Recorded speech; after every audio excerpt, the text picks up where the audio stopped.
everyone, welcome back to a new episode of Tech Infosys. Today in this video, I'm going to show you how you can recover your Burger King's account.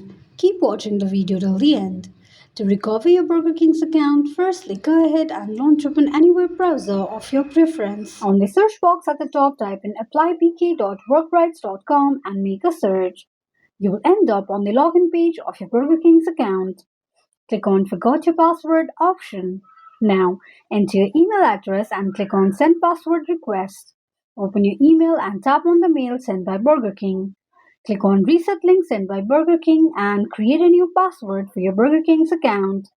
Confirm your new password by re-entering it and tap on Update Password option. This is how you can recover your Burger King's account quickly and easily just in few steps. If you have any thoughts or queries, let us know in the comments section. Don't forget to subscribe to our channel for further updates.